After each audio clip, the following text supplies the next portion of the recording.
Mr. Pop. Hell would feel more like a spa.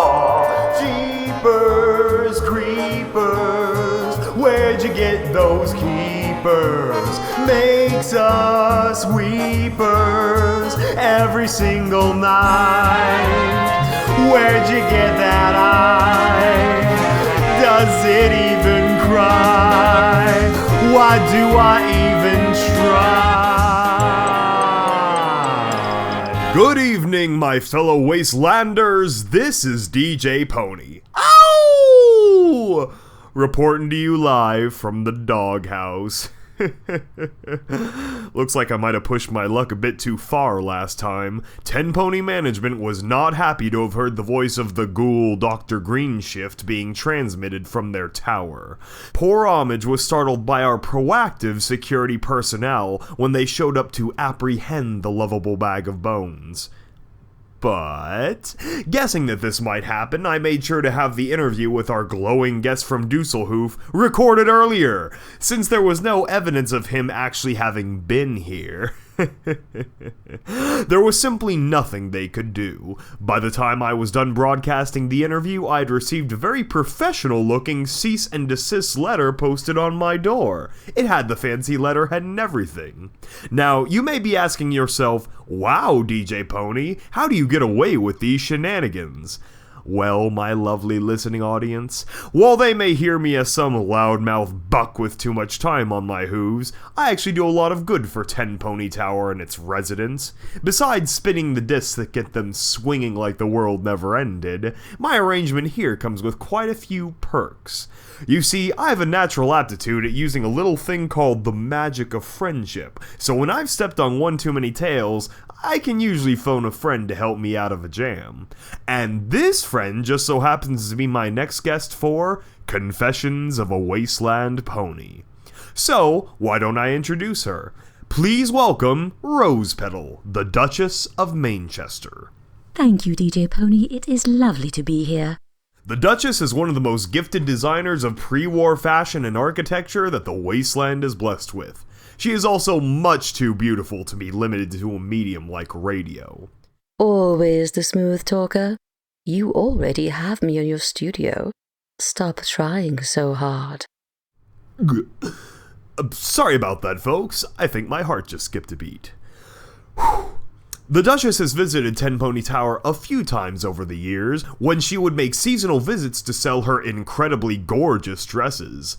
Homage has emptied out our spare cap supply more than once on a ballroom gown. The dear is just so adorable at fancy occasions. She's usually the first one, swinging like the world never ended. Perhaps if you came out of the shadows more, you'd have some fun too. Now, you see, there's a reason I stick to radio. No pony wants to see this ugly mug. Plus, I did attend one of the winter galas a few years ago. We even danced. It was very nice. Yes, a masquerade ball. That hardly qualifies. What can I say? I like being a Mustang of mystery. Now, why don't we get back to you? After years of short visits, I have finally convinced Duchess Rose to settle down to make 10 Pony Tower her new home and her new project. Given enough time, she'll have this place looking better than it did before the war. He can be very persuasive, but I am looking forward to the restoration. This place is an impressive body of work from the Neo-Deco era. I appreciate the late Mr. 10 Pony's tastes. It is a travesty to see the jewel of his business empire left in such shambles. These marble walls deserve to shine again. So are we still friends, 10 Pony? I promise the first thing to be restored will be the fountain in the lobby, and Homage and I believe we're closer to establishing an off-site broadcasting station. We're just waiting to hear back from another friend.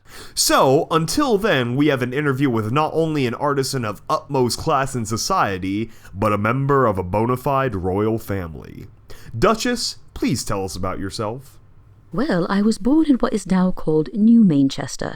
We have slowly been restoring our home since recolonizing it from the depths of Stable-79. Well, not depths. Stable-79 isn't Tartarus. It's just utilitarian, a function of a style. It still proves to be useful as a power source, hospital, and a few other city essentials that New Manchester relies on it for. So you've traveled a ways to be here then? Well, I've been travelling the Wasteland since my early 20s. But yes, Manchester is about 200 miles northeast of here, in the Sea of Faust. You're starting to sound more like a courier than a trader. Nor land, nor sea, nor mutants, nor Tane can stop you. Oh, hush. We do, thankfully, have a ferry. I'm not about to swim the channel towing a trunk of supplies and merchandise. Something tells me you could manage it if you wanted to.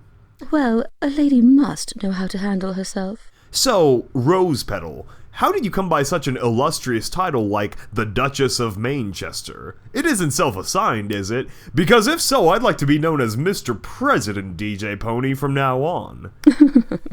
While I could see some would think that, Mr. President, my title does actually have a place in history.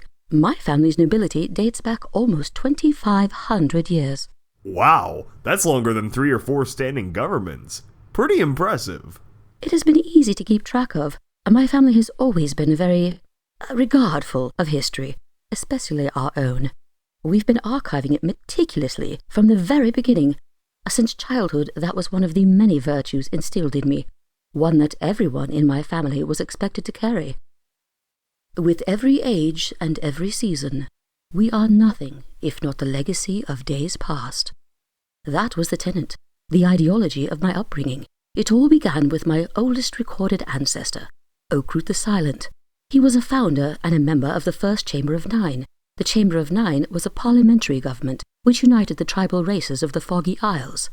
Oakroot's children would eventually establish the township of Manchester, which became the capital and new namesake of one of the 9-member islands. All this talk of starting governments is going to inspire some more crackpots to set up their own little dictatorships. Because it's not like we don't have enough of those already. I'll say, far too many ponies care more about the crown than they do the country. Especially when you're stitching a country together from a bunch of smaller tribes. So, besides keeping tabs on your family tree, what was life like on the island? Well, Manchester, like many of the other tribes of the Foggy Isles, were predominantly unicorn culture, specializing in runic magics. Runic magics? You mean like carving a bunch of symbols into a wall and being able to create magic from it? You're mostly right, except for the very essence of what I'm talking about. Okay. You see, runes don't create magic. Ironically, it'd be more accurate to say that they pull it out of thin air. You're gonna have to explain. Magic isn't something that's created. It's all around us. It's part of every living being, in every object. It circles the earth in ley lines of concentrated energy. And although it is one energy, it can manifest in so many different ways, different spectrums that certain creatures can be more connected to than others. Pegasi, for instance, are sensitive to a particular spectrum that allows them to fly and interact with clouds. That's the thing so many don't understand. We are all creatures of magic. So then, what makes unicorns different? Well, even though we're surrounded by this energy, unicorns have a natural catalyst that allows them to access it more easily than others. In its most basic form, unicorns have the ability to manifest that energy so that the magic controls the object it's flowing through. This is what we call telekinesis, using magic to manipulate the physical world. That's the common spectrum most unicorns have access to. In fact, in many cases, telekinesis is the only kind of magic a unicorn can use. You know, you're starting to sound like the Ghoul doctor. Should I be taking notes, Professor? Oh, don't get snippy with me. You're the one who asked. Okay, I suppose you're right. So, runes just pull magic out of whatever wall they're scribbled on? In a way, but I have a better analogy. Creating a rune spell is like painting a picture. You flip on a light bulb and spend hours painting and arranging the colors on a canvas in every way you like. Then, once you're done, you turn off the light bulb. Now, for anyone else to see what you did, all they have to do is turn on the light for a moment and observe all of its detail and beauty. Runic spells are the same. You put in a massive amount of magical energy at the start, which are the hours running the light bulb to paint it. Then crafting the spell is arranging the colors into the picture. Turning on the light bulb to view the painting is the spark it takes to trigger the spell. Okay, I think I understand. That's the way magic was taught to me, at least. The way we treat it in Manchester. It's not perfect truth, it's just the way we've learned to interpret this energy that surrounds us. If it were easy to understand, they wouldn't call it magic. It's just the way things appear to me. Really, that's all I can give you, my own experience. Tell you how I see the world, and hope it helps somebody. Now that's what this show is all about. And Manchester has built a large part of its culture out of this discipline. In fact, we introduced many new kinds of runic magic to the rest of unicorn kind when the Chamber of Nine officially annexed and became a part of Equestria. One such kind of magic, called Stone Script, was a key component in the development of the spell matrix operating language that many of these pre-war terminals still use to this day. Talk about coming full circle. I'm feeling smarter already. For a town with such an accomplished contribution to pony society, why did you end up leaving? Well, I still visit quite often, but once reaching mayorhood, I felt like I'd contributed all I could to New Manchester. She lies in the capable hooves of my cousin, Duke Highwater. I was never fond of leadership and governance anyway. I was more than happy that he chose to bear the responsibilities. So, where did you plan on going? I wasn't sure at the time. I just felt called, like my place and purpose were on the mainland. When I landed ashore, I began seeing how much greater the destruction was, and how it had only decayed further over time. Manchester and the other Foggy Isles suffered relatively little fallout by comparison. This is what confirmed for me how I could do my part for Equestria. I would do everything in my power to make her beautiful once again. And you have the mark to show for it? Why, sir, are you asking me to lift my dress? Why, no, that's not what I meant. I just... You silly colt. See? It looks like, I'm assuming, your family crest. A version of it, yes. The original crest was carved into a block of limestone by Oakroot himself. The red and gold colouring and the flourishes were added centuries later. However, the original limestone slab still exists to this day. It was set into one of the walls of Stable 79's atrium. That must be quite a sight. It is. Oakroot also engraved a simple spell around its border, so that the crest would glow a soft white in the dark. It must be nice having such a physical tie to your past. There aren't many things like that left in the Wasteland. Well, truth be told, the past is what finally drove me to go and explore Equestria. Oh really? How so? You see, it wasn't until adulthood that I began piecing together some less talked about records in our family archives. Remember when I said that our family was made of mostly unicorns? Yes? Well, genetics is a funny thing. Although the Foggy Isles were comprised mostly of unicorns, every once in a while an Earth Pony or Pegasus would be born anyway. Which was unfortunate for them, because our family's illustrious magical history with runes and incantations fostered a very strong unicorn bias over time. How come? I thought you said that every creature is magical in its own way. Magic flows through everything, but not all living things can access that energy in the same way. For most of our history, it was thought that only unicorns could create and cast runic spells, especially before we came in contact with other creatures and civilizations. Even a fully developed spell requires that spark to activate it, and it's something that Earth Ponies and Pegasi can't naturally do. Even back then, in the days of Oakroot, a bias towards unicorns was forming. They were the wizards, the spell masons, the ones who could command the forces of nature. They thought it was a natural gift, and that Earth Ponies and Pegasi were somehow cursed from birth by having this ability denied to them.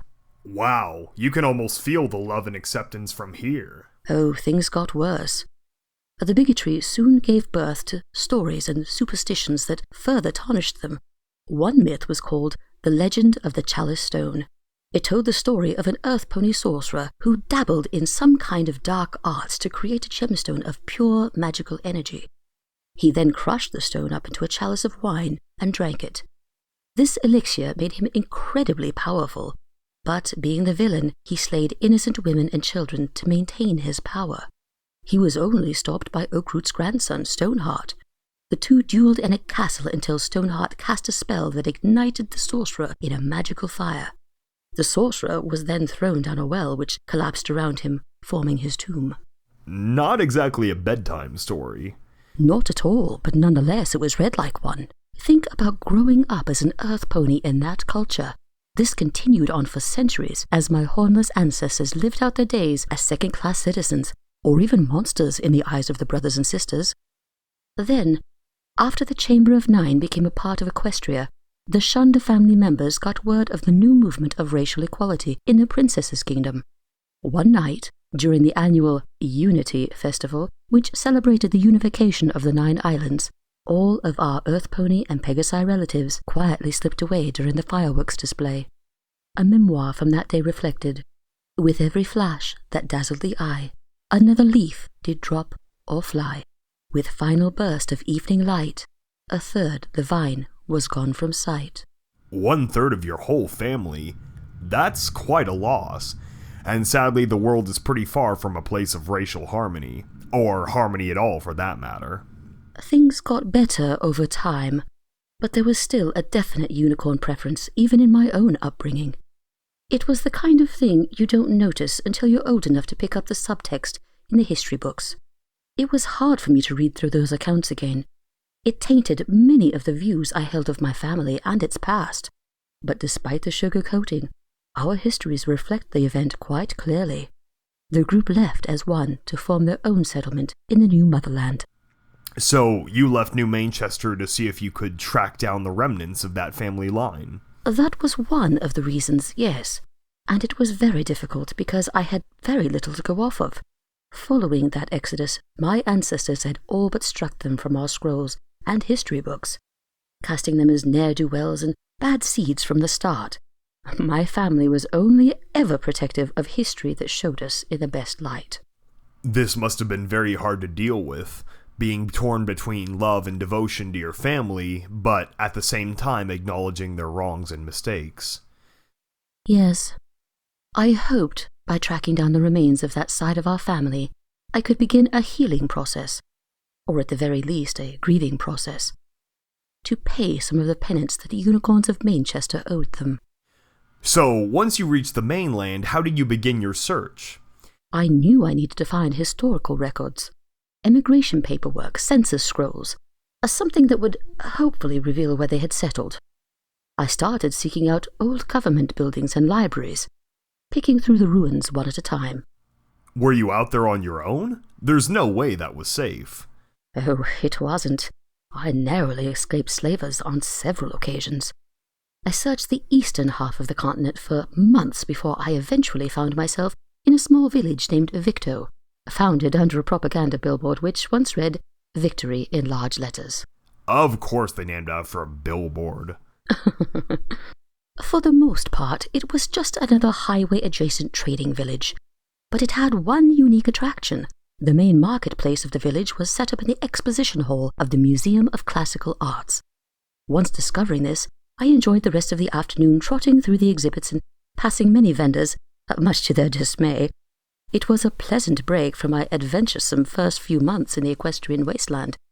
There were many displays relating to turn-of-the-millennium fashion to appreciate, but soon I turned a corner and found myself in the musical section.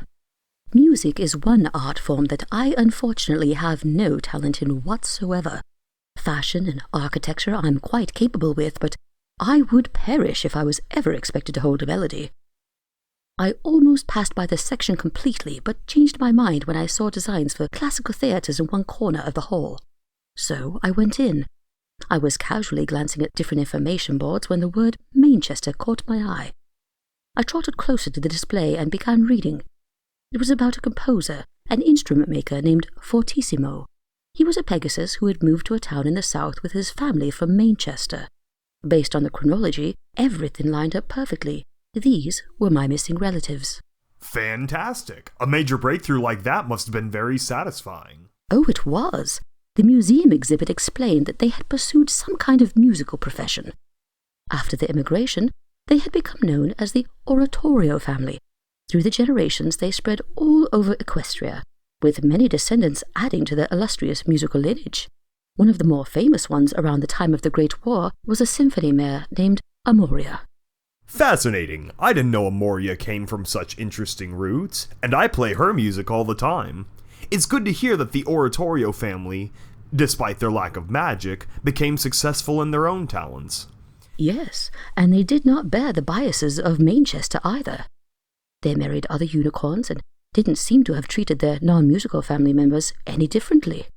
One of the oratorios, exceptional at business, became an iron mining tycoon. While gaining fame from music, they were all allowed to live for themselves and were encouraged to follow their own dreams and passions. If only my ancestors had shared that worldview.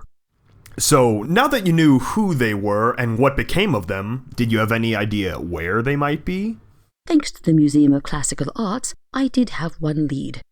The family still owned a large plantation they had originally settled. It was a manor in the south called Maricello. I plugged my pip-buck into the information terminal and was able to download a map to its location. So, I gathered my things and headed there, hoping to discover more clues when I arrived. It took me a few weeks following rivers and railroad tracks, but I finally made my way down the countryside. Maricello was surrounded on all sides by several thousand acres of swamps and marshlands. I was surprised the oratorios were able to grow anything of substance there, but I assumed it was just one of the many things which had changed for the worse after the war. I can't even imagine what kind of monsters inhabit those swamps. I had the good fortune not to meet any such creatures. Whatever lived in the swamps had the decency to leave me alone. I reached the main gates of the manor to find tall black iron bars lining the entire perimeter. The property looked its age, but was luckily untouched by any of the direct explosions of the bombs. Maricello was far from the nearest big city and fairly secluded, tucked away where it was. The iron bars reflected 200 years of neglect. The gate was a different story, though. Lying in a pile off to one side was the original chain, having been broken, discarded, and left to rust in the dust.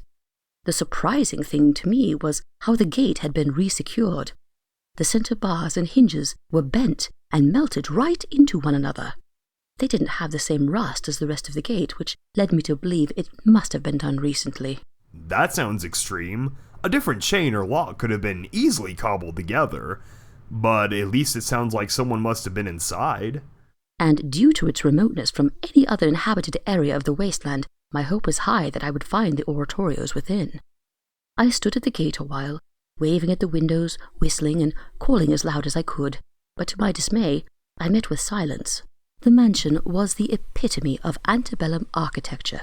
There were tall white pillars supporting the roof's overhang across the entire front of the building. The sections that weren't red brick matched the white of the pillars, but the paint had chipped and peeled terribly over time, and many of the original grey shingles were scattered around the building, having been broken away by the weather.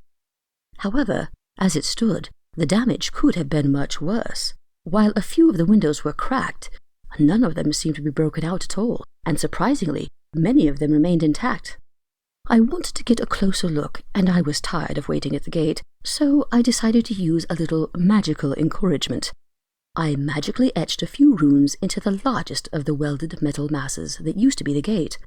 With a small spark, the runes glowed a brilliant orange, then exploded into the property, presenting me with a nice pony-sized hole to enter through. Sometimes it takes the direct approach. Simple as it were, my walk to the building was slow as I pushed my way through the thick, untamed shrubs. The mutated flora had reclaimed the path and made my passing difficult, even with the machete and boots. Boots? You mean you weren't dressed in your finest gown for the family reunion? I am not so high society that I don't understand that wasteland fashion must be functional as well as fabulous. Most of my travels were in short-length dresses with stockings and gorgeous yet durable high-lace boots. Fair enough. Besides, the weather down there in the marshland was horrendously humid. I needed clothing that could breathe. I finally reached the porch and the burgundy-red doors that stood beyond the white pillars. There was a door knocker on each of them fashioned into the shape of a hydra. I took hold of it and knocked 3 times. After waiting a few moments, I knocked again. But when I knocked the 3rd time, the door creaked open. I pushed it open all of the way, which required both hooves because of how heavy it was. It was probably still easier than unjamming a pneumatic door. Well, yes, but only slightly. As I walked inside, I was met with a breathtaking sight. This was the centuries-old home, the cornerstone of an illustrious musical family, and the decor matched appropriately. There were 2 sweeping staircases to either side of the center atrium, which circled up to the second floor. Grand chandeliers were hung with silver chains, matching the finely cut crystals. The ceiling itself was painted with elaborate scenes of ponies frolicking and singing. Wall murals reflected different achievements from famous oratorios. The mural farthest to the west showed a Moria performing at the Grand Royal Exposition in front of a crowd of 100,000.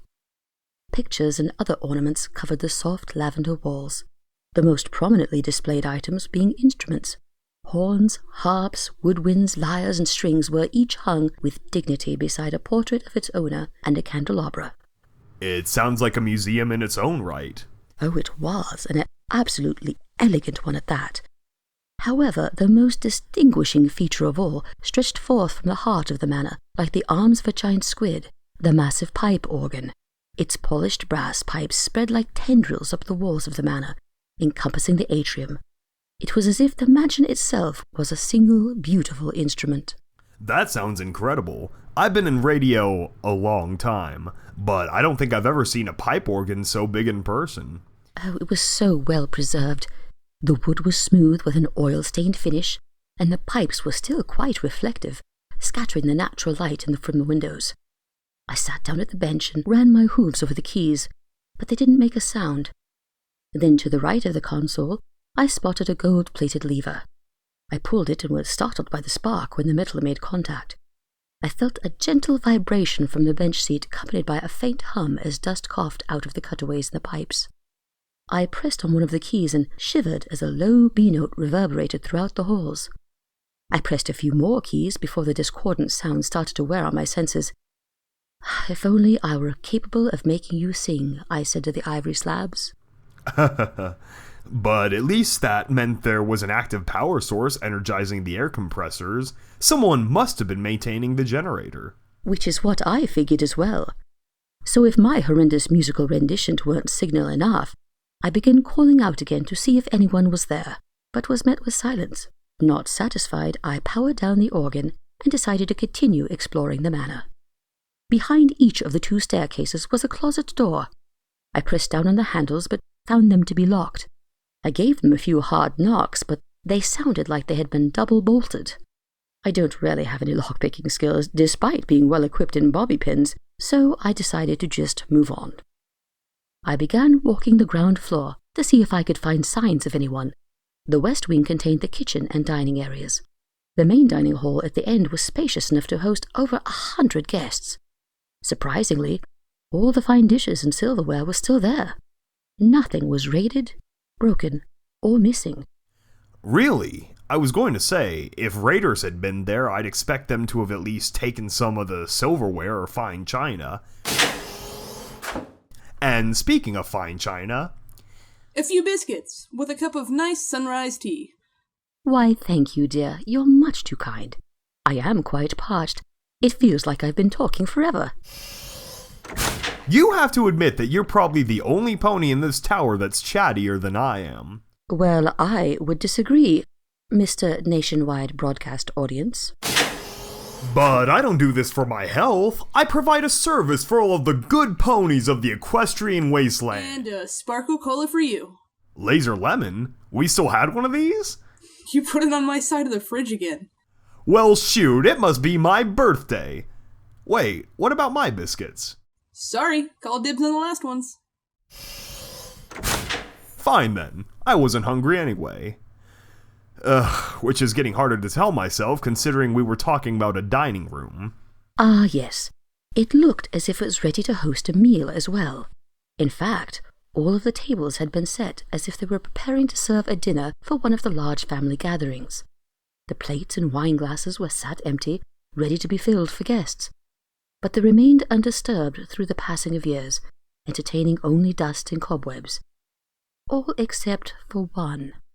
The head seat of the center table had its chair pulled out, leaving streaks against the dust of the wood floor. There were faint hoofprints near the table which circled the room and ended at the carpeted hallway. "Hello," I said, calling out over the empty chairs, but of course was met with no response. So they hadn't taken anything? Maybe that means they had planted roots in the manor. I didn't know, but my hopes were waning. Even with the hoofprints, enough dust had resettled that they were surely long gone. Feeling deflated, I proceeded over to the east wing, passing the organ again. These hallways contained all of the guest bedrooms. Most of them had some kind of luggage and travel supplies. It looked like quite a few family members were there, visiting before the bombs fell. But none of them had been lived in for some time. I continued circling the wing until I found myself at the organ again, so I proceeded upstairs. By this point, I had given up on the idea of finding anyone at all. The mansion seemed long abandoned. I started with the east wing this time. Again, I found mostly bedrooms, but these were much more decorated and personalized. Clearly, they had belonged to the family members who lived at Maricello. Soon, I noticed one of them had a terminal, although I had to look twice at it.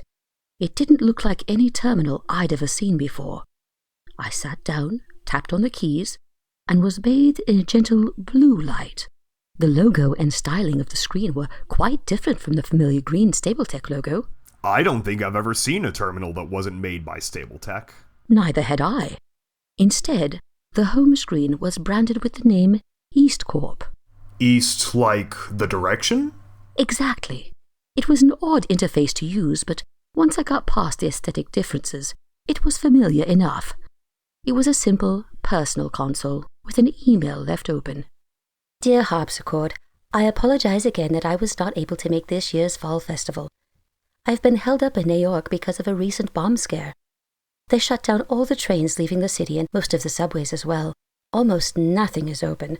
I've been cooped up in my hotel room while the ministry is investigating. Ugh, it's driving me stir-crazy. Thanks a lot, 4 Stars Rail. I do hope Crescendo isn't too upset. I was looking forward to playing with him at the family concert. His newest organ piece sounds beautiful, and it's been much too long since I've been back home. I want to hear more about this stallion you've mentioned. I'll try calling you next week. Send my love to the others. Amoria. It sounds like they were all still very close. They were. It seemed like no matter how far the oratorios moved, they remained in contact with one another. Having an annual reunion must have really helped hold them together as a family. However, Amoria's email did not intrigue me as much as the unsent response. Oh, Amoria, it was so nice to hear from you. Truth be told, it's probably better that you were not here. I didn't want to dampen your spirits because I do wish more than anything that you were here, but I've been dreading this year's fall festival. My father has not been well lately. I expect to have to calm him down off of one of his tirades at the big dinner. Heaven knows no one else will say a word. But it's more than just his usual temper. I think the war has been upsetting him more than any of us anticipated, and we've been dealing with the consequences. This last year has been a series of fights and bad situations as he's been having his big surprise prepared for everyone to see. At least it's given Mother and I an excuse to sample more of our wine stocks. Regardless, it would probably be better if we talked about this over the phone. I'd much like to call you after tonight's concert if you're free. I'd be more than happy to save you from the boredom if you'd save me from this weekend. Talk to you soon. Much love, Hopsy. And that's where the letter stopped, in the middle of her name, as if she were called away from the console before she could send it. How strange. I was about to shut down the terminal when I noticed a few sound files they had sent back and forth to one another, including some of Amoria's songs and the organ piece she had mentioned. Curious to hear the samplings, I plugged my pip-buck into the console to download them. Hold on. If you're going to give me new Amoria songs, you might just become my new best friend. Same goes for the rest of you Wastelanders. If you come across any music in your travels, you just bring DJ Pony a copy, and I'll be sure to broadcast them for all to hear. Well, I'm afraid in my case you're going to be disappointed. My pip-buck was only plugged in for a few seconds when sparks started shooting out from both sides of the cable. My pip-buck screen turned the same blue coloring before I unplugged it.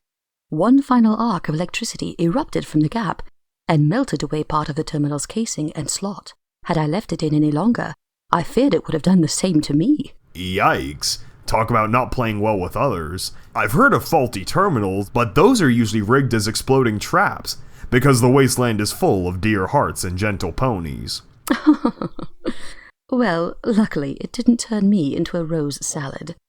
So, now that you were done with the terminal and it was done with you, what happened next? Well, I continued out of Harpsichord's room and passed by a few others. Many of them had the same blue East Corp terminals, but none of them contained anything of interest. I continued walking down the east wing hallway when I heard a loud slam behind me. Startled, I spun around quickly while magically drawing my carbine rifle. But as I aimed down its iron sights, I didn't see anything there. It was just the same dust floating in the hallway. I crept slowly towards the origin of the sound, passing by all the rooms again. That's when I found that Harpsichord's bedroom door had been shut, and not by me. I opened it slowly and peered back inside. No one was there, and the window was closed. I crept up to look inside the open closet, but was met with only dresses and shoes. Then, out of the corner of my eye, I spotted a purple glow. Spinning around again, I saw a small fire crackling out of the back of the terminal, casting a flickering light against the lavender wall. Using one of the coats from the closet, I smothered the flames, but with the terminal extinguished, I still noticed a flickering on the wall. I glanced around again until I noticed a scented candle on the nightstand by the bed. The small flame danced by itself, while a pleasant fresh linen aroma filled the room. However, the candle was on the other side of the room from the terminal, and I hadn't lit it because I didn't know it was there. I checked under the bed and around the room one last time, still finding nothing. As I left, I shut the door myself, and all the other doors I'd opened as well. Perhaps you'd finally found the pony that had been in the dining room? I didn't know, but the incident left me flustered, so I kept my carbine at the ready just in case. At the end of the hallway, I opened the last door to find the master bedroom. It was a very luxurious suite with a large bed in the center. Above the headboard was a family portrait showing 6 earth ponies. The 4 at the bottom were the children, 2 sons and 2 daughters. They were dressed in their finest as though they were off to attend a wedding or grand gala. The youngest daughter, to the bottom right, was Harpsichord. She was a lovely young mare in her late 20s. She had an orange mane and tail with a hazel coat, all brought together with green almond-shaped eyes. Standing above them was the patriarch of the family. He was an aged stallion, possibly in his 60s, with a grey coat, his mane and tail turned white with age, matching a well-groomed moustache. His eyes were a sharp reddish-brown. This was Crescendo, standing proudly with his wife and children. They looked happy enough as a family, posing in front of the grand pipe organ. I didn't know what could have unhinged Crescendo so much as to distress Harpsichord and the others. Then again, the picture could have been older. The walls behind the organ were white as opposed to the lavender that now covered the house. Even still, I wanted to know what this big surprise was that he had been working on. How could a caring father let himself become so twisted up in something that he would lose control of his temper? Then I caught myself while standing there pondering. I hadn't realized it at first, but I had been walking the manor for several hours. I was growing invested in them, this, my missing family, who were driven away by crueler ancestors. I wanted to get to know them as much as I could, because, with every age and every season, we are nothing if not the legacy of days past. That's very true. It must have meant a lot to you. I was still embracing it all, but it was hard to take in a moment for a different reason. The master bedroom looked as though it had been claimed. On one of the tables sat some supplies and food provisions, which were clearly recent post-war additions to the suite. Next to them sat a box of these very strange batteries, a kind I had not seen before. Gathered around the bed were a variety of other items some travelers had set up and were apparently living there. The only item on the bed was an Instashot camera. And let's just say, the photos revealed why the sheets were in such a disheveled state. Oh! Well, that's something you don't come across every day. Oh yes, they were quite explicit. It seemed the settlers were a mare and stallion couple. One thing I noticed them wearing, because it was the only thing they were wearing, were pip-bucks. They must have come from a stable somewhere. Stable 69, perhaps? Well, that would be a good guess. They sure hadn't held back. There were several empty wine bottles scattered about as well, all of them with Maricello labels. Regardless, I Figured they wouldn't have just left all the supplies behind. It looked like almost everything they could carry was still sitting in the master bedroom. For all I knew, they probably stumbled upon the manor in their travels and decided to celebrate the find by breaking in the queen-sized bed. I'd be lying if I said I wouldn't probably do the same thing as well. They had definitely made themselves comfortable, and apparently fallen prey to the same mistake as me. In one corner of the room was another one of the East Corp terminals, this one a bit larger than harpsichords. But unlike harpsichords, which I had effectively destroyed, the screen was still glowing an active blue, despite the obvious burn mark around the access port. Oftentimes, larger really is better. The terminal didn't survive unscathed, however. The main directory was a collection of nonsense, as most of the files had been corrupted by the failed interaction. There were luckily a few emails and journal entries still legible enough. From what I was able to read, it seemed Crescendo sat on the board of directors for several companies of his day. All of them seemed to be corporations founded by oratorios at one point or another. They had been kept in the family throughout the years, and all seemed to respect Crescendo's cunning and business acumen. One of the few surviving journal entries that didn't relate to work was much more disturbing. The language is not at all ladylike, but I feel to censor the words would detract from the understanding of who he was. It doesn't bother me, and I'm pretty sure most Wastelanders are used to foul speech just from walking past raider nests. Indeed. Well, following some corrupted characters at the beginning, the entry read as follows. I should have known. Those stupid, money-grubbing Stable-Tec fucks. You need a justifiable interest for me to want to have a stable to keep my family safe? I could give a damn what stable is designated for my region. I don't buy your horse shit for 1 second. I'm not even surprised. Knowing how many of their people come from Manchester and their debased runic magics sparking away in their technology, I never trusted them before, and I was a fool to think they'd be anything different. It doesn't matter. You think you hold power over us? That your bigotry can deny my family's safety from a war you had a hoof in? Well, you don't. I will protect my family from the twilight of our civilization. I will see that they live through the balefire, no matter the cost, no matter the sacrifice. We will survive. Well then, at least he's not bitter. No, he really wasn't.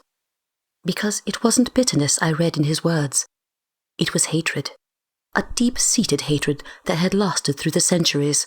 Their hearts were still broken from the injustices Manchester had wrought upon them. One prejudice had simply given birth to another. It might not have been like that for all of them. Even if some of them held grudges, I'm sure most of the others had forgiven and moved past it. Perhaps. Or maybe he was just the most vocal of them. There wasn't much else on the terminal. I decided to go back out into the hallway and over to the west wing of the second floor. It was the only part of the main manor I hadn't visited yet. I took one of the strange batteries with me, looking it over as I walked. The hallways themselves left an uneasy feeling in the pit of my stomach. I could understand family reverence to an extent, but passing by dozens of oratorios staring out from their picture frames was, in a word, creepy. Yeah, not exactly the place I'd go on vacation. Once I reached the end of the hallway, I opened the double doors to discover another familiar sight, a large library. Even after centuries of separation, the oratorios seemed to contain the same devotion to history as our family in Manchester. Of course, being a history of musicians, there were quite a few vinyl records and holotapes shelved alongside the books. None of which you grabbed along the way, did you? Sorry, no, I don't have a secret reserve of music hoarded from an adventure I had over a decade ago. I know, but it's a library of musicians. You're killing me over here. Oh, I'll make it up to you. How about something a little more comfortable for this drab grey studio space? Well, since you put it so nicely. Anyway, the inside of the library was gorgeous, fitting with the rest of the mansion's decor. An observation window covered the entire west wall, looking out over a swampy, mutated plantation. A strange light shone through the window from the horizon, pouring over the reading area from the orange-coloured sky. It was nearly sunset. It seemed I would be staying the night at Maricello. And there was still no sign of the two travelers? Not in the library. Only the tomes and recordings of hundreds of ponies recanting their achievements and accomplishments, including, on the far north wall, the records of a very familiar branch of my family tree, Oakroot the Silent. You're kidding me. They still kept a chronology of his life? I would have thought that, given the circumstances, they would have completely separated themselves from their Manchester roots. As did I, but there he was. His name and section sat below the familiar image of him I'd seen 1,000 times in my youth. It was a portrait that was made several centuries after his death.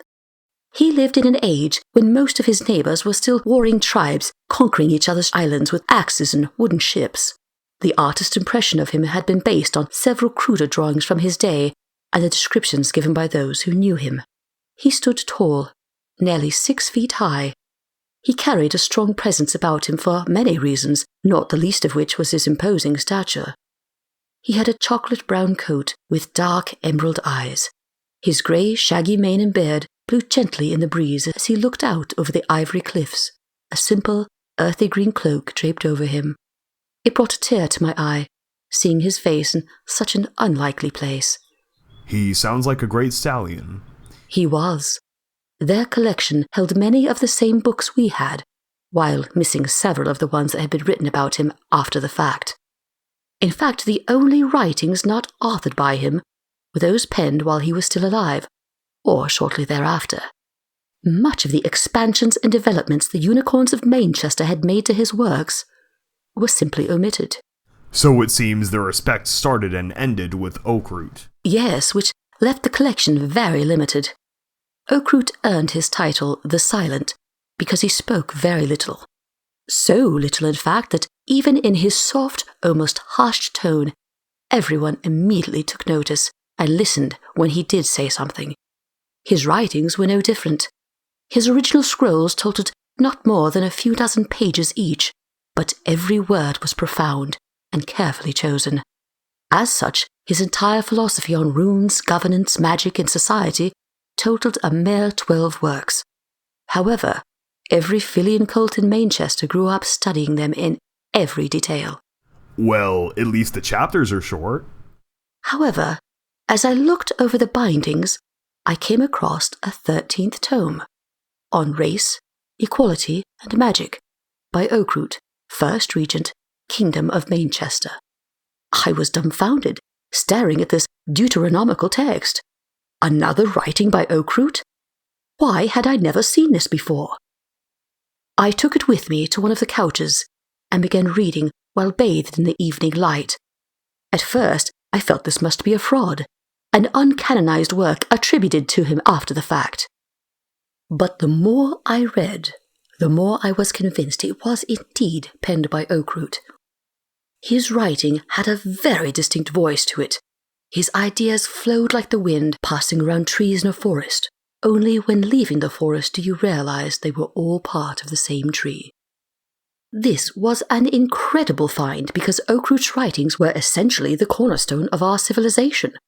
The Foggy Isles lived by these edicts and philosophies for over a millennia. Even under the princesses of Equestria, they formed an important part of our history and culture, which is why the discovery of this 13th work was so devastating to me. On Race, Equality, and Magic was Oakroot's treatise on why he ever took interest in runic magic in the first place. For him, it went far beyond a curiosity or thirst for arcane discovery. Runic magic was how he thought he could bring true equality between all races of ponies. It was a way to give magic to earth ponies and Pegasi beyond what was naturally available to them. He had grandiose ideas for artificial wings and horseshoes so that earth ponies and unicorns could walk on clouds and fly like the Pegasi. They were not ideas I was reading for the first time, but it was the first time I was hearing them come from Oakroot. The Foggy Isles had not taken this approach to runic magic at all. From the very beginning, most of the writings and studies were pursuing ways to augment the magic that unicorns already had. Unicorns were the majority of the population, so to an extent it made sense. But there I discovered that Oakroot's reason for the whole pursuit was to bring equality to the races, not further division. I had grown up assuming those kinds of magics led to dead ends, that only unicorns had the capability to interact with runes, in the same way that only Pegasi can interact with clouds, and the unicorns of Manchester seemed to prefer it that way, hence the stories of earth ponies being demons and sorcerers. But would that still be true if our society had shared in Oakroot's dream to pursue those discoveries? And furthermore, why was I only finding this work here, for the first time in a mansion of family members we had grown apart from over 1,000 years ago? Manchester had completely rejected the righteous endeavors of our greatest ancestor and used his accomplishments for our own selfish gain. It was then that I understood why Oakroot's picture was there. The oratorios had known for 1,000 years that they were cast out despite the ideals of their forefather, our forefather. It was no wonder why they hated us, having this constant reminder that their shared birthright was stolen from them. That would definitely cast a long shadow over their past. What an awful thing to discover. Awful as it was also very empowering for me. I felt like I'd found the resolution I was searching for. The oratorios might have been long gone, but with that book, I could go back and change Manchester for the better. I could truly make it a new Manchester to help us rise above what we once were. And that is ultimately the reason to scavenge for things in the first place. We utilize the broken pieces of the past so that we can build ourselves a better future. I felt very happy I could finally put the oratorios to rest, at least in my mind. I decided I would stay in the master bedroom for the night and head out on the road in the morning. I left the reading area and walked back to Oakroot's section to look one more time to see if I'd missed anything else. I pushed the books to one side and another, but found nothing. So I packed the 13th book away in my saddlebag. Then I pressed all the books up against the right side to straighten them out, which rattled the picture frame. Oakroot's portrait was leaning slightly to one side, so I reached up and straightened it. It was then that I heard a metal click and watched as Oakroot's face was bathed in shadow. The edges of the sunset were receding away from the frame. I stepped back, startled, until the section of wall had completely slid inward, revealing a hidden doorway. A hidden doorway? Did it lead to an underground railroad? No. I couldn't tell what was inside. It was pitch black beyond the edges of the bookcases, but ironically, a piece of Stable-Tec technology would shed some light. I turned on my pip-buck lamp and walked in slowly with my carbine rifle at the ready. I didn't have far to walk. It only took me a few steps to see the portrait again. The secret room was long and thin, not much wider than a hallway. It was clearly planned and concealed by the false wall that ran along the north side of the library. I began following the wall as my pip-buck lamp illuminated only a few feet in front of me. The first thing I came across was a desk that had an assortment of books and papers on it. Mixed among them were pages of sheet music for the organ. The room was some kind of hidden workspace kept by Crescendo. The books themselves explained why the room was hidden behind Oakroot's portrait. All of the writings were related to runic magics of various kinds. Apart from Oakroot's work, there were volumes related to the talisman magics of the native pony cultures, Saddle Arabian tablet spells, buffalo curses, giraffe incantations. It appeared that Crescendo was studying every kind of magic from every culture, including several spellbooks on the glyph magic created by the zebras.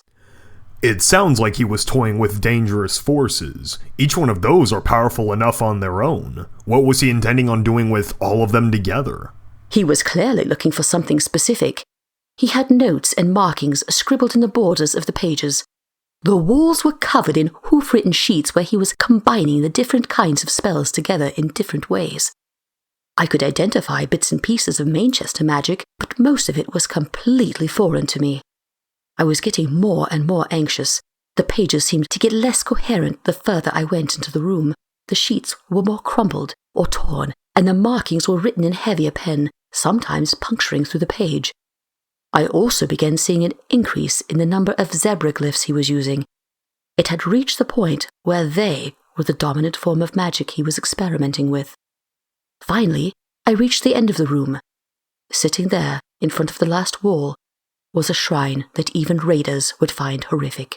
It rose from the floor in a frame made of bones, but not just bones. They had been carved into and covered in gems of various shapes and sizes. Each gem was etched with its own symbol.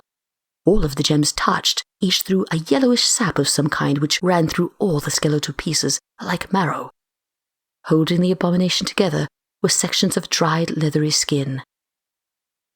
In the center of the shrine was a bowl of thick, brownish-black ooze. It was some kind of liquid solution which had evaporated over time, leaving only the foul-smelling muck behind. Rising out of the bowl of ooze was a preserved and mummified head. The skin was covered in symbols in various colors, and the muscles had distorted to the point that I couldn't even tell if it came from a pony or zebra. It sat there, staring up at me with its lifeless eyes. I walked backwards slowly, too shaken to turn my back to the monstrosity. It grew dark as I stepped away from it, until finally I galloped quickly out of the hidden doorway and vomited. By the goddesses! What in all that is holy had he done? All the different bones and skin. Several creatures had died to make that altar, not to mention the head. Was this the big surprise Harpsichord had mentioned? Did she know about this? Were they all involved? The thoughts swirled in my brain like a swarm of angry bees. Once I composed myself, I noticed how dark everything had become. The sun had totally disappeared over the horizon. If it weren't for the cloud barrier, I would have been able to see the stars in the sky. It was in that small moment of darkness that I was suddenly deafened. A mighty roar echoed through the hallways. It happened so quickly that only when I uncovered my ears did I realize what the sound was. What I thought was a cacophony of shrieks and howls, I soon recognized as a melody traveling through the house. The pipes of the massive organ called out as if they were the voices of the earth itself. Instinctively, I drew out my rifle and hovered it in the direction of the organ. There was a long pause. Nothing else was happening. The instrument simply bellowed its song, which seemed to shake the walls. Then I saw a faint glow beginning to appear at the end of the hallway. I yelled out in my most authoritative voice, "Halt! Don't move!" The glow continued to get closer and closer. "Stop!" I cried again. My pip-buck light was casting a green-tinged glow around the edge of the hallway, so whether or not the pony could hear me over the organ shouldn't have mattered. As it continued moving through the hallway, the candelabras beside the portraits would ignite as it passed by. The passage was slowly accented with dim orange candle flames. They hardly stood out, though, because what came into view was an irradiant, pony-shaped being, glowing with a bright lavender light. I decided I had waited enough. The Sat's targeting spell appeared in my vision. I took aim at the creature's head and fired. The .44 Magnum bullet exploded out of the barrel of my carbine rifle and sailed through the air. In a fraction of a second, it reached its target and passed right through.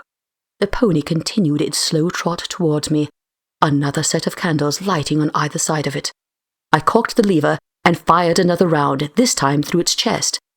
Once again, the bullet failed to slow it at all, passing through what should have been its heart, lung, stomach, and tail. Was it a hologram of some kind? I had covered almost the whole mansion before that, and hadn't seen any holographic projectors, just a few security cameras placed in different spots. The creature had almost reached the library now. I was stepping back further into the room, angling to the right to see if it had a weak spot on its side. I fired one more time where its eye would be. The lead projectile flew through the creature and struck the frame of one of the portraits behind it. Bits of wood cracked and splintered as it flew through the air. It was the sound of the picture frame hitting the ground that finally caused the creature to stop. In a momentary pause, I took a good look at it. The being was roughly the size of an average adult mare. She was transparent. I could easily see through her purple-tinted frame. The outline of her body glowed the brightest lavender shade, but every inch of her gave off some light. The outline was not perfectly defined, though. The edges of her mane and tail seemed to be flowing, so to speak, as if her hair was pouring down, then swirling around and flowing back into her head. The bottom of her hooves were the same way. The edges of her fetlocks poured down into what looked like a cloud at the bottom of each ankle. While looking at her feet, I noticed one of her back legs was breaking apart. The outer side of the leg poured off like smoke from a chimney. The cloud trailed along the floor towards the picture frame. I looked up and saw that a similar smoke had begun pouring out of the bullet hole where I had shot through the portrait. The smoke poured over the place on the wall that the picture once covered. Inscribed behind the frame was one of the strange magical glyphs. It glowed just as brightly as the phantom that stood before me. Phantom? You mean like a ghost? A disembodied spirit? They could easily have been some kind of enchantment or decoy spell. I didn't know what else to think of them. I was sure I was staring at one of the souls that were slain to make that altar of bones. Horrible visions filled my head of Crescendo sneaking off in the middle of the night to raid villages for bodies, whether they were dead or alive. Soon the amorphous cloud began to take shape, lifting the broken picture as its limbs and head flowed from the center. A second, fully formed spectre had materialized. It held the portrait in its hoof, still splintered and twisted from the gunshot. But from the creature's hoof flowed out more of the glowing cloud. It covered the frame and began pulling it back together, as if time were moving in reverse. Every splinter returned to its place, until the portrait was whole once again. It was not exactly the same, though. Lavender scars remained where the wood had been stitched back together. The bullet hole in the wall had mended itself as well. The pony holding it returned the picture to its rightful place. Both phantoms stared at it for a long moment. Then, in perfect unison, they both turned to face me. Oh, and I'm not going to sleep tonight. They both entered the library, following me as I fired a few more times and galloped down one of the aisles. They were not fast. Their walk wasn't much faster than a canter.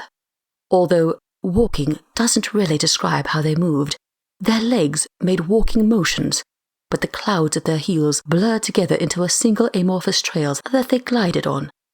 Their leg motions didn't even sync up with their speed, so it looked as if they were moving much slower than they actually were. The candles in the chandeliers above us were set alight as the phantoms passed beneath them. They were closing in on me from two sides, driving me into a corner. I felt a bump as my tail was pressed up against the observation window. Using the butt of my rifle, I pounded on the glass, trying to break it. I struck it several times, but it failed to even crack. Panicking, I quickly inscribed an explosion spell on the glass, the same one I had used to get through the front gate. With a spark, the runes glowed bright orange and erupted. The force knocked me backwards into one of the couches. Looking up, I watched as the glass expanded outward in a million tiny shards. But instead of toppling to the ground below, they stayed connected together through an arcing streaks of purple energy. As soon as my spell dissipated, the shards were pulled back into place as quickly as they were dislodged. The window had completely resealed, this time looking like the stained glass window of an ancient cathedral. It just fused itself back together? Like it had been designed that way, as a purple web. I stood on the couch with my mouth agape and pupils the size of pinpricks. In my shock, I failed to notice one of the phantoms approaching to my left. I spun my head just as its arm reached for my left hind leg. The moment it touched my boot, the leather began to burn like it was tossed into a fire. I recoiled backwards and used the leverage on the couch to jump over the other phantom. My boot continued to sizzle, so I quickly ripped it off with magic and galloped down the hallway. The organ was still playing as loudly as ever. When I reached the staircases, I looked over the banister as I ran down. Out of the flues of the organ's pipes, the lavender smoke poured out like a waterfall. It collected in front of the organ like a morning fog. The gold power lever had been switched back on. The keys and pedals of the instrument seemed to play on their own or under influence of the glowing purple smoke flowing over them. Once reaching the bottom of the stairs, I ran for the front door, praying that I'd be able to escape there. I pulled on the handles with all my might, But even with every muscle and every bit of magic in my body, I simply couldn't get them to budge. I spun around, looking for any other exits I could find. All around me, more and more of the phantoms came filing in from the hallways. They had the atrium surrounded and forced me away from the doors. I galloped back and forth trying to find an opening, but they just kept coming. They closed me in until I was caught between the backs of the staircases and the pipe organ. How many of them were there? Dozens. They came down the stairs, all 4 hallways. I couldn't even vault over them like I had before because the circle was at least 2 creatures deep. It felt as though they were trying to force me into the cloud that had collected in front of the organ. I stared at it in fear as a shape began rising out of the cloud. All of the smoke gathered together around the keys of the organ, rising like ash from a volcano. It took form as 2 arms and a head flowing out from the pipes as they continued to play. Unlike the beings that surrounded me, this creature stared at me with 2 bright red eyes, which glowed like the balls of energy at the top of a dynamo. I stepped back as the creature began to lean closer to me. It was then that I felt a wave of unimaginable pain overtake my leg, the one without a boot. I jerked away as the whiff of lavender smoke reformed the arm of one of the phantoms. A long patch between my ankle and knee was sizzling as the purple cloud continued to seep off of it. All of the hair had been burned off in an instant, and my skin was sickly and oozing down 3 layers. I barely stumbled a few feet when I collapsed, my leg burning with every flex of the muscle. I was laying on my side with my legs suspended in the air as jolts of pain continued to shoot up my spine. My dress had been bunched up from the fall, leaving my flank and tail uncovered. In an instant, the organ had stopped playing. The creature floating before it was no longer looking me in the eye, but was transfixed by my mark. The royal seal of Manchester, which was now exposed for all to see. The quiet was so unsettling that even in my pain I noticed the absence of the organ. The horror loomed above me, its face twisting and retching as its ghostly jaw pulled open. It let out a wail so terrible it sounded like the dying screams of 1,000 different creatures. Even the other phantoms seemed to recoil at the horror's cry. I staggered backwards in terror, the burn on my leg becoming comparatively tolerable. I was backed up against the door of one of the locked closets behind the stairs. The horror continued to wail as the organ began sounding as well. Several keys played a horrible, discordant sound. I was still slumped on the floor and started reaching up for anything I could to grab onto so I could get back on my feet. I took hold of the door handle, but as I tugged at it, the door opened up behind me and I tumbled backwards down a staircase. So, is this the part where you tell me that they ate your soul and you've come here to haunt Ten Pony Tower? Shh, don't spoil the ending. Why do you presume I'd haunt you? There's nothing to presume. If you hung around here with ghostly dressmaking skills, I wouldn't have a cap to my name as long as Homage is here. Well, I'll have to keep that in mind for later. They say you can't take anything with you, but that'd be a moot point if I stayed here. We could call you the Ghost of Fabulosity Past, and you could frighten us all with your attempts at singing holiday songs. Oh, you are so getting haunted now. But I guess that'll have to wait, because it doesn't sound like you broke your neck on that tumble down the stairs. Luckily, no. When I reached the bottom, besides a few bruises, the only thing really damaged was my leg. While I was alarmed that someone had unlocked the door, I was grateful that the closet ended up leading to a cellar. It was the change of luck I needed. I rolled to a stop against a tall wooden rack that went to the ceiling. My body, bumping against it, made a distinctive clinking sound. The wooden rack was full of wine bottles, all adorned with the same Maricello labels I had seen on the empty ones in the bedroom. When I opened my eyes, I saw something else familiar. Sticking out from an empty wine slot was one of the strange batteries the traveling couple had brought with them. I magically pulled on it and felt something much heavier come with it. The battery was attached to what looked like a pistol. It plugged into one side of the mouth grip, which was then connected to the barrel with some wiring. I spun the pistol around a few times, getting a good look at it. The gauge on the barrel was too small for any kind of bullets, so my first thought was that it was some kind of battery-powered BB gun. On the side of the gun, someone had carved the warning, "Do not aim at face." I love some of the names people will come up with for their guns. Despite my partial daze and fascination with the toy, I realized that one of the phantoms had followed me down the stairs. I yelped and aimed the gun at the creature out of instinct. With the press of the trigger, I fired right into its face. But instead of a small copper BB, the gun exploded with a beam of bright yellow light. The blast was blinding and hot. I had to shield my eyes. That is definitely not a toy. As I stood up, I faced the creature. There was a hole through the phantom's head, as if someone had punched a hoof through it. The laser beam had blown away half its face in a single shot. The phantom had even been pushed back a few feet. That really is the beauty of energy weapons. They might be rare, but they pack a wallop. My satisfaction didn't last, though. Within moments, small sparks of energy began surging around the hole as the purple cloud started filling it back in. Not wasting any time, I hobbled deeper into the wine cellar. I ran as fast as I could without my leg giving out from under me. I was surrounded by wine bottles on all sides.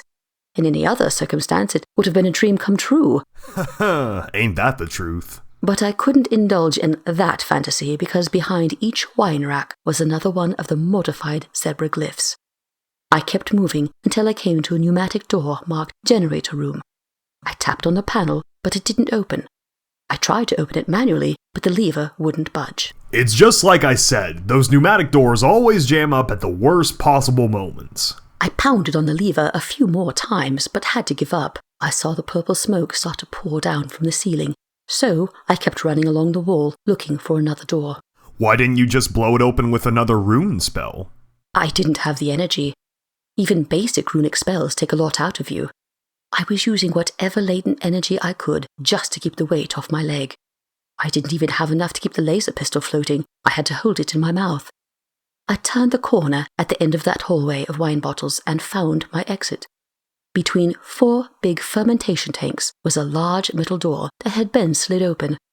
It looked like a barn door, but was made out of the same bunker-grade titanium that Stable-79 was made of. Unfortunately, one of the phantoms had just finished forming and was going to beat me to it. So I triggered my Pip-Buck's targeting spell and fired. My aim was a bit off, but the laser still blasted right through its neck. With one more shot, I could have taken its head off. I kept stumbling until I made it through the titanium barn door. Another of the phantoms was right behind me, so I tried to fire again. I pressed the trigger with my tongue, but heard only a pathetic click. The battery was dead. I struggled to pull out the other one I had placed in my saddlebag, but in my haste, I lost focus on my leg and fell again from a jolt of pain. I turned towards the creature as it reached out to grab me, but as its leg passed through the door's boundary, the luminescent light that formed its body disappeared. The radiant glow flickered out like a candle flame under a glass. The creature jolted to a halt as we both watched its leg float to the ceiling like a harmless puff of smoke. The phantom backed up a few steps to let its leg reform, and then it tried coming through head first, but as it passed through the frame of the door, it dissolved away inch by inch. The smoke from the creature's body floated to the ceiling and dissipated as it mixed with the rest of the air in the room. I gazed out from the 10 by 10 foot opening and saw nearly a dozen other phantoms staring blankly. They didn't try to approach me, they just looked at the spot where the first creature had vaporized. What on earth was going on? I glanced around the room I was standing in. It definitely looked like the entrance to a stable. There was a computer terminal at roughly the same spot, and there were pressurization pumps that surrounded the door's seal. The room had some metal plating on the walls, but most of it was still bare, exposing the structural framework underneath. The only thing missing were the zebra glyphs. None of the walls beyond the opening to the door were marked in any way. Well, at least I can sleep a little better tonight. It was then that I heard the organ play another distorted note, and I decided I'd seen enough. I entered the only hallway, getting as far away from Maricello as I could. The corridor quickly turned pitch black. I didn't have the ambient purple glow from the wall glyphs or phantoms anymore. I turned on my Pip-Buck light and stopped as soon as I reached the next room. I assumed I was far enough out of their reach, so I sat down to tend to my leg. I carefully leaned against the wall and levitated a box under my left hind hoof to keep the leg suspended. I pulled my dress away and felt a horrible pain as the sticky exposed skin clung to the fabric. I tilted my pip-buck lamp to get a good look at it. The wound was similar to a third-degree burn. 2 of the layers of skin had been seared away while the ones below it had swelled and bubbled. I took out my antiseptic cream and coated the entire burned area, which covered everything basically from my tarsus joint to my fetlocks. So basically half of the leg, Professor? Yes. The cream hurt at first, but then the burning sensation went away and it felt better. I wrapped the wound with some healing bandages, which I hoped would work well enough. Finally, I took a big swig of vodka and ripped my dress off. Once again, quite the party under different circumstances. I'll say, but I wasn't thinking of anything like that at the time. All I wanted to do was sleep. I hadn't realized how exhausted I was. I had been up almost 24 hours while looking for the mansion, and had been through a very traumatic experience. I looked at my motion sensor and didn't detect anything in the area. So I set up a proximity alarm that would go off if anything came too close. I then reloaded my carbine rifle and the laser pistol, and fell asleep using my dress as a pillow. And you actually slept well like that? I did. It was warm and comfortable down there because the weather in the swamplands was perpetually 75 degrees and humid. Although no longer being chased by a poltergeist definitely helped. I ended up sleeping for 12 straight hours, which did wonders for my leg. I stood up on all fours and was feeling much better. I could actually walk on my leg again. I changed the bandages and realized that it was already well past sunrise. I started thinking to myself, all of this mess started with sunset, so maybe they only exist at night. Wanting to prove my theory, I crept slowly back up the hallway with my pip-buck light off, trying as hard as I could not to make a sound. I reached the entrance room and saw rays of sunlight coming in from a cellar window.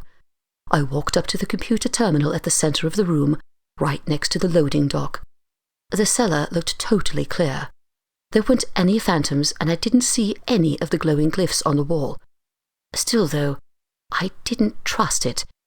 Something was gnawing at me in the back of my mind, so I pulled out my carbine and fired a shot. 2 of the wine bottles outside of the door exploded in a splash of red and purple. That's when I saw 2 faint glows on each side of the metal doorway. The noses of 2 phantoms turned towards the sound, then quickly turned away. They were going to ambush you from each side of the door? Clever girls. It didn't bode well for me, though. There was no way I was leaving through the front door, even if there were fewer phantoms than before. So, I went with my only safe option. I turned on my pip-buck lamp and walked back down the hallway. The room where I slept was a lobby. There were several openings for lifts, but there were no cars in any of the shafts. Luckily, a large staircase circled down around the shafts, so I started walking down the empty concrete steps. I noticed that I was leaving hoofprints behind me. All of the walls and floors were coated in a fine purple dust. I walked down about 5 stories before reaching the bottom. It looked like Crescendo wasn't kidding when he said he'd do anything to save his family, because it looked like he has stolen a lot of bunker designs from Stable-Tec to make his own stable. There were 2 hallways that branched out into male and female living quarters. One hallway had game rooms and other recreational activities, including an indoor hoofball court. One hallway led to some shops and mechanical rooms. Of course, none of the areas were finished. Most of them weren't much more than wall struts and loose electrical wiring. There were overhead lighting fixtures, but none of them had power, which was odd because the last hallway had a distinct purple glow. Oh, goddesses, not again. I pulled out my laser pistol and trotted slowly towards the hallway. The word atrium was written in painter's tape above the doorframe. When I got close enough to read it, I heard a click. Then another click. Then another. I glanced down at my pip-buck and noticed the rad meter was starting to rise. Something in there was radioactive. Knowing I had nowhere else to go, I took a deep breath and walked in. What I saw, I have to say, was probably the last thing I expected. Well, what was it? Sorry, I was pausing for dramatic effect. Well, it looks like someone's become quite the radio personality. But with a pause like that, I thought you wanted me to go to the phones. Which is weird because this isn't a call-in show. I mean, it's not like we could poll the listeners to hear their guesses. You know what? We'll do just that. All you listeners out there in post-apocalyptia, take out a piece of paper and write down what you think is in the atrium. Then go out and put it in some random mailbox. I know there's at least one mail-mare left in the wasteland. We'll be right back. What's wrong, little filly? Hi, mister. I'm sad because all my friends are better than me at Catch the Zebra. I'll never win. Well, cheer up, little missy, because I have just the thing. A patented Stable-Tec Pip-Buck 1000. Cool! The Pip-Buck 1000 is a state-of-the-art terminal that you can wear on your leg, complete with terrain mapping, built-in lamp, and eyes forward sparkle. A built-in locator spell that can help you track both friend and zebra alike. That's perfect, mister! You zebras can't hide from me now! The Pip-Buck 1000, now available from Stable-Tec, built for the future. And we're back. Did you just cut to commercial? Yeah, I've still got a whole bunch of these saved up from before the war. I like to break them out whenever it feels appropriate. Fine.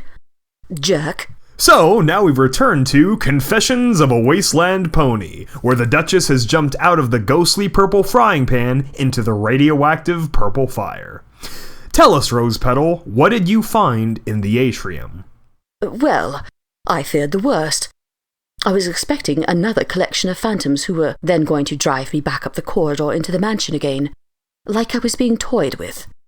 As I looked out over the railing, though, I saw something I never expected. Staring up at me from the glowing purple abyss was the nose of a locomotive. Behind it were 4 other train cars which had twisted and crushed into one another. There was a gaping hole in the atrium's wall where the train had apparently come crashing through. So, wait, there really was an underground railroad? I was just joking. This wasn't a standard passenger train.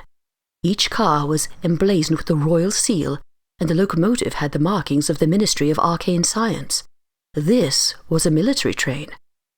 Besides the locomotive, all 4 of the other cars looked like oil tankers, but instead of oil, they were each filled with a bright, glowing purple liquid. All of the containers had burst open from the collision and filled up the atrium in at least 2 feet of radioactive substance.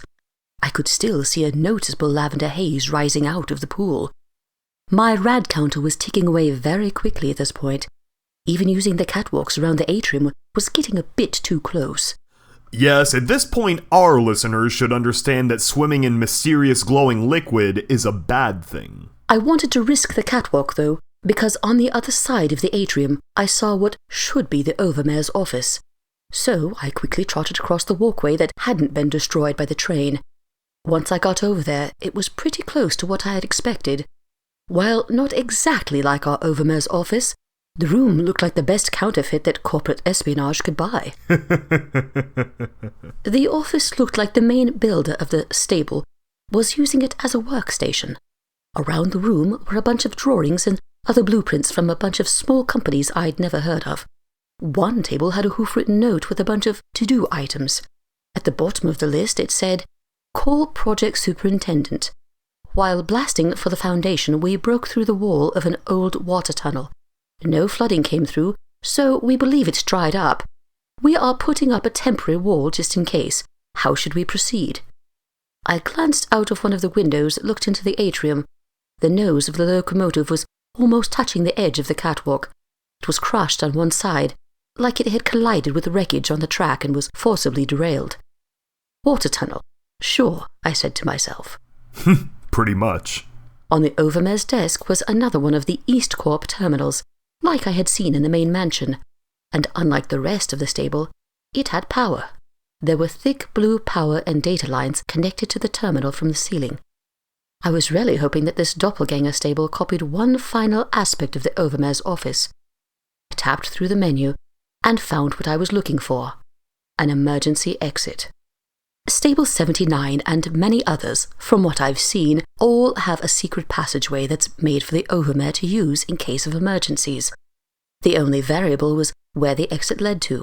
Some of them led to the main stable door, which would not help me in this case. However, some of them were connected to an alternate entrance, like an old cave system that the stable was built inside of.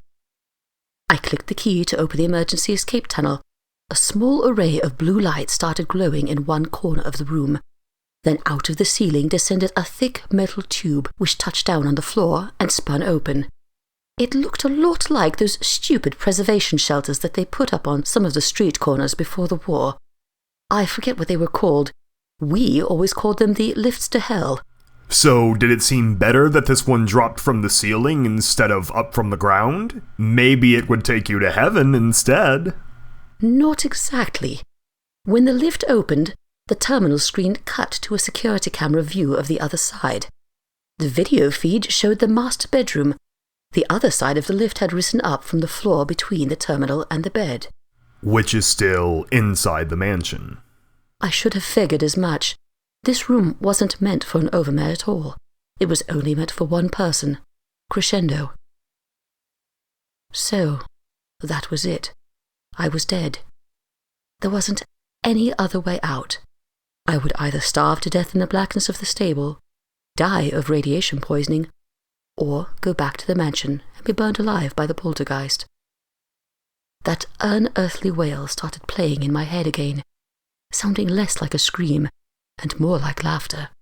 I covered my ears and dropped my head down on the keyboard, trying to make it stop. The terminal made a strange beep when my forehead touched down on the keys. I lifted my head back up. The camera feed was no longer playing the live video and had instead cut to a previously recorded clip. The video showed the bedroom door opening with the travelling couple walking inside. The mare looked very excited. She dropped her bags on the ground and dived onto the queen bed. She stretched out to enjoy every inch of the soft mattress. Well, at least you had some TV to watch while you slowly starved to death. Then the stallion joined her. Or perhaps pay-per-view. I skipped ahead of the celebration. Sure you did. And when it was over, I watched as the stallion left the room. While she was a unicorn, he was an earth pony, so he walked out holding the laser pistol in his teeth. When he returned, he had 2 bottles of wine in his mouth and no laser pistol. They finished the bottles pretty quickly and proceeded to round 2. They had gotten a little too comfortable and a little too drunk, which are 2 things that can get you killed in the wasteland. But at least it gave you a superpowered accessory. A later video showed the stallion connecting his pip-buck to the terminal, which resulted in a bright flash and sparks. He fell backwards off the chair with his arm on fire. He rolled around a few times, but it wasn't extinguished until the girl poured water over it. He was pretty badly burnt. She bandaged it as best she could, but he looked really weak after that. They soon fell asleep on the bed. I noticed because the video recording stopped and skipped forward a few hours. The cameras must have been motion activated. The next video showed them being startled awake and looking at the bedroom door. The mare had her laser pistol floated up next to her, and the stallion realized what he had done. In a frenzy, he picked up a butcher's knife. She approached the door, and he hobbled as fast as he could right behind her. They must have been woken up by the pipe organ, because the purple smoke started pouring out of the walls, and 2 phantoms formed in the bedroom next to them. The mare fired a shot through each of them, then the couple ran out the bedroom door. What happened next? I don't know. The next video it cut to was me walking through the bedroom door. I went back through the directory and changed views. The terminal was wired into several different cameras.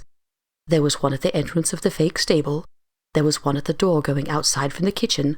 There was one in the master bedroom where the emergency entrance is, and there was a camera at the front door of the mansion. The front door camera was the only other one that recorded them. The couple entered Maricello around noon. Then around 8 p.m., the door opened one more time. The girl ran out of there as fast as she could, by herself. In the distance, a bright light shone as she welded the front gate together in a moment of passion and pain.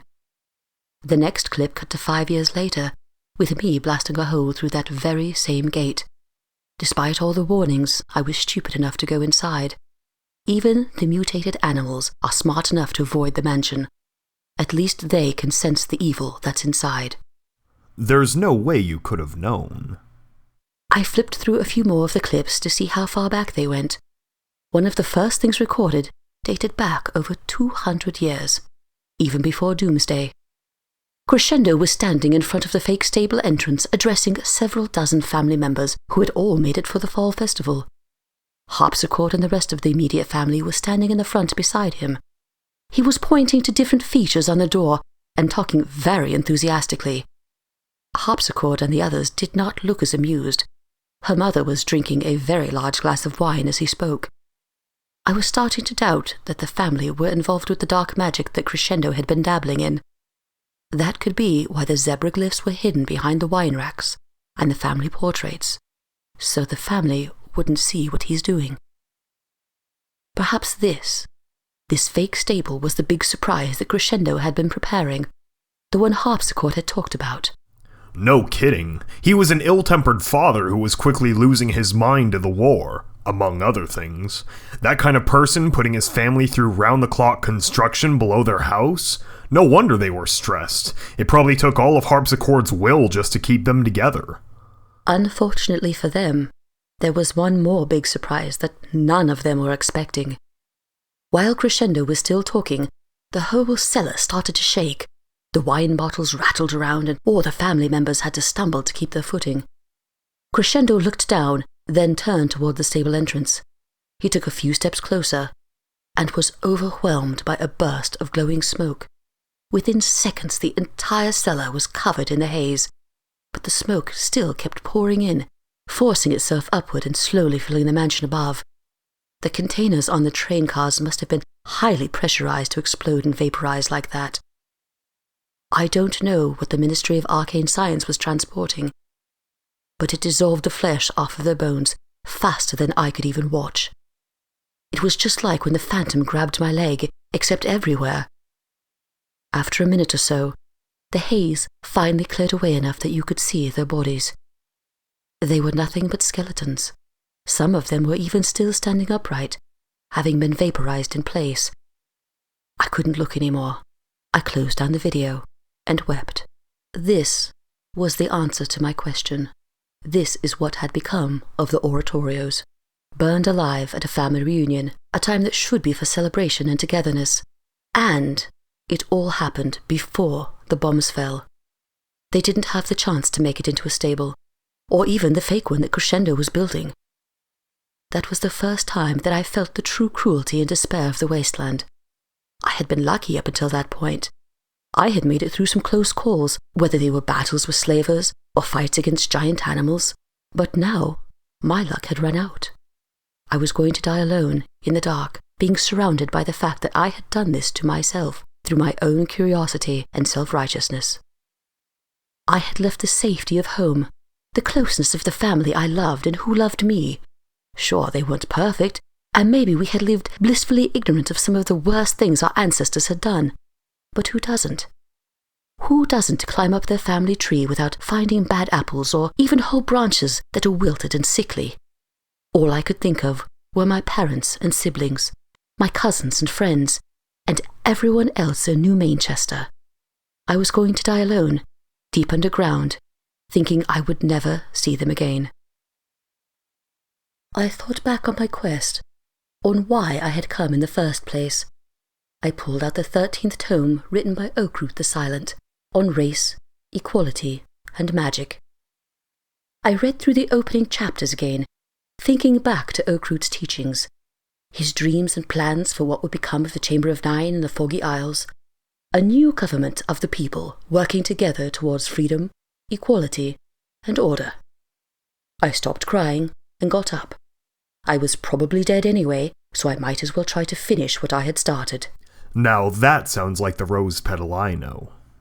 I marched back up to the stable door and called out into the cellar. I know you're there!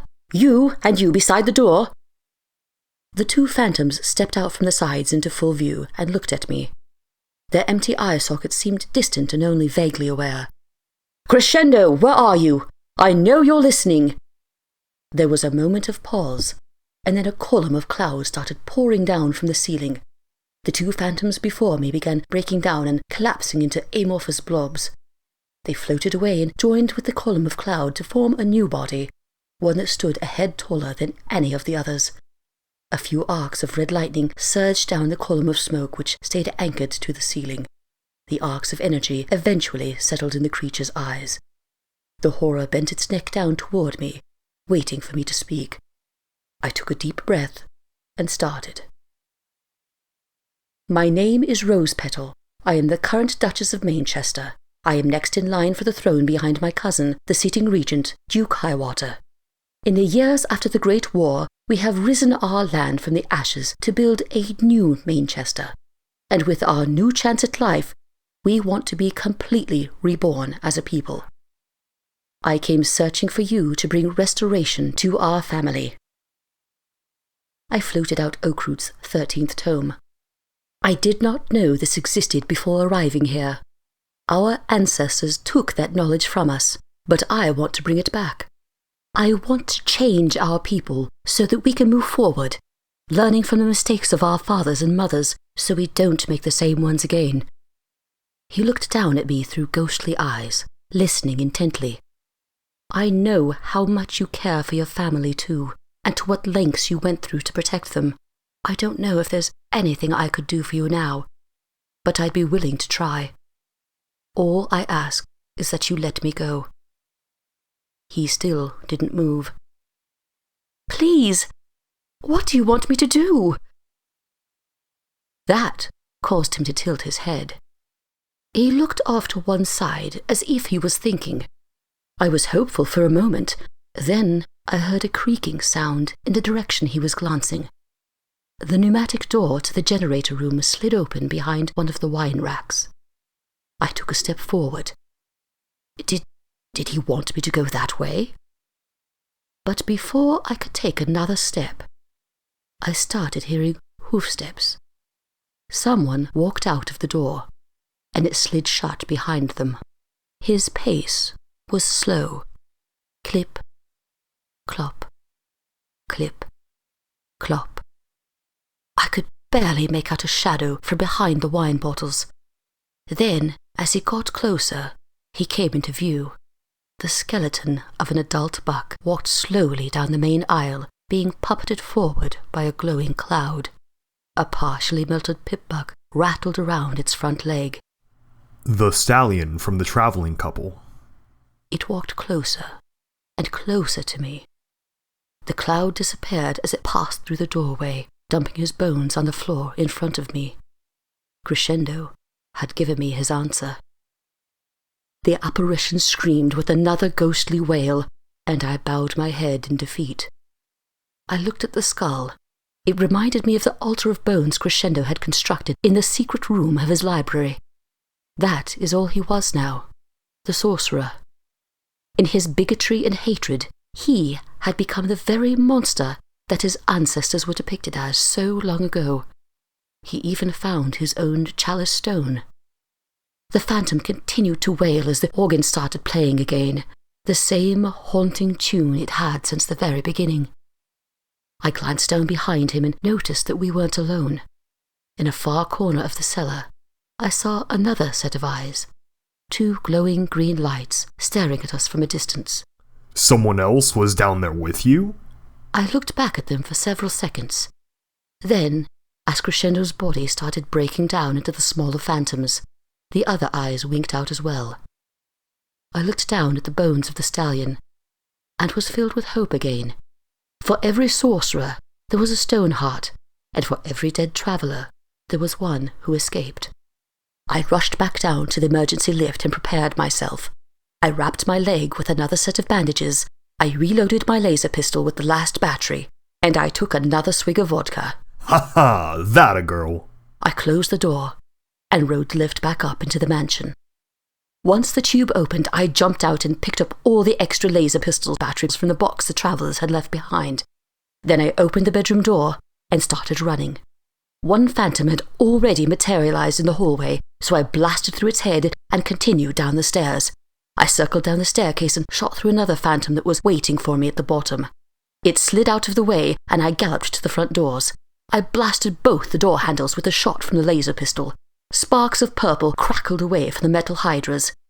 If the lasers can disrupt phantoms for a few seconds, they must be able to disrupt the energy field around the house, too. With my magic and both legs, I pulled on the door handle and felt it creaking open toward me. I could see sunlight. Inch by inch, the heavy oak door pulled open. I could almost get my leg through. Behind me, I heard the organ falling out of its song, descending into random strikes on the keys as crescendo wailed from the flowing smoke. The door was almost open when arcs of red energy started surging between the cracks, closing it again. I pulled with all my might. My bandaged leg was pressed against the door with the last of my strength and every bit of magic I could conjure. But with a final boom, the door slammed shut. I crumpled to the floor, still holding on to the metal handles. Nearly a dozen of the phantoms surrounded me now, closing in from all sides. I shut my eyes and waited for the end. But in that moment, I heard the organ stop playing, and Crescendo's wail quieted down to a whimper. I opened my eyes again to see that the phantoms had stopped. In fact, they started backing away. Only one of the creatures remained in its place. It stood between me and the pipe organ.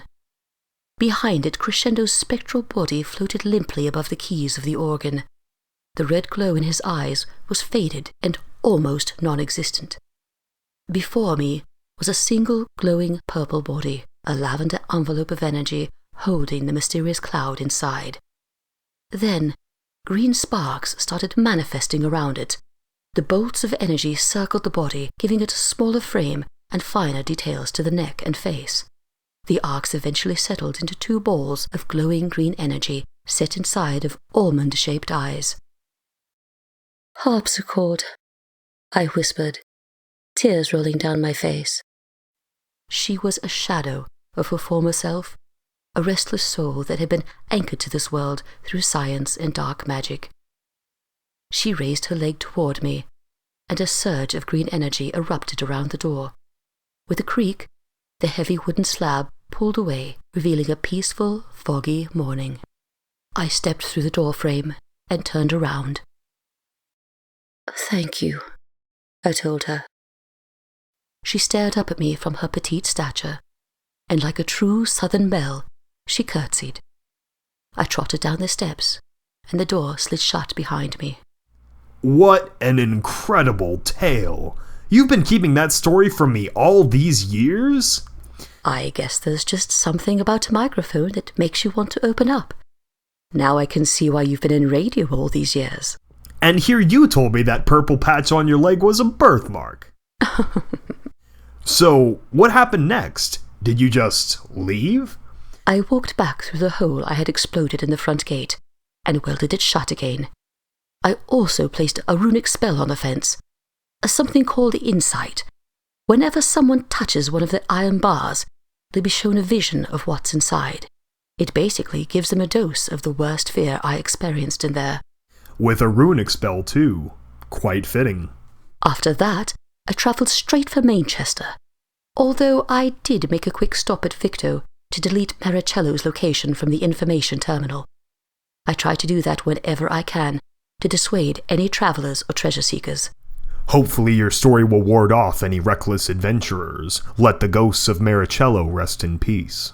I hope so too. After that experience, I wanted nothing less than to see my family again. Once I got off the ferry, I told the story to everyone on the island. At first, many of them thought I was making it up or was delusional from some kind of wasteland sickness. But when I showed them Okrut's 13th book, they believed. I'm sure they did. The proof is in the literary pudding. Since then, we've spent the last decade making meaningful changes to New Manchester. My adventuring led to more of the islanders wanting to travel to the mainland, and from that, we've opened up a major trading market. That gave me the opportunity to continue my quest to beautify the wasteland, travelling around Equestria while still being able to return home often and stay connected to my roots. Thanks to those new lines of commerce, we were able to gather our own records and books so that we could fully include the Oratorio family histories right beside our own. We remember them for what they were: builders, businessmen, musicians, great stallions and mares of all races.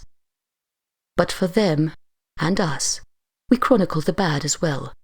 We remember the bigots, the sorcerers, the villains. Because, with every age and every season, we are nothing if not the legacy of days past.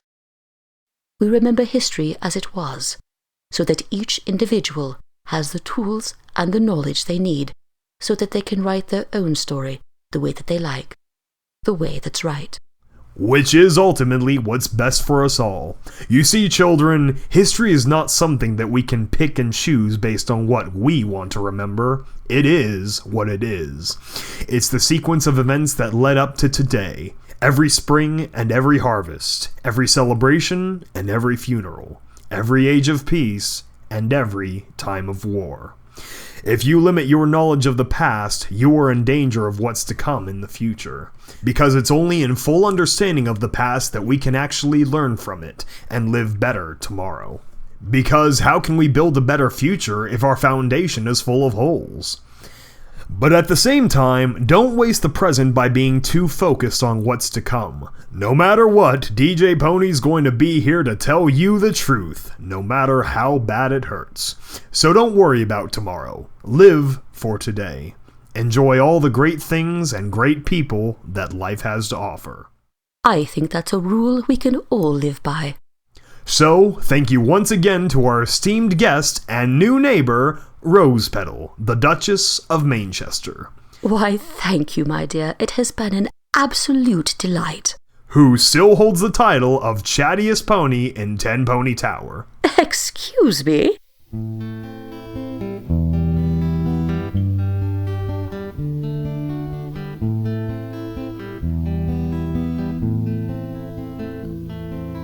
Every story must come to an end. I wish I could tell you more.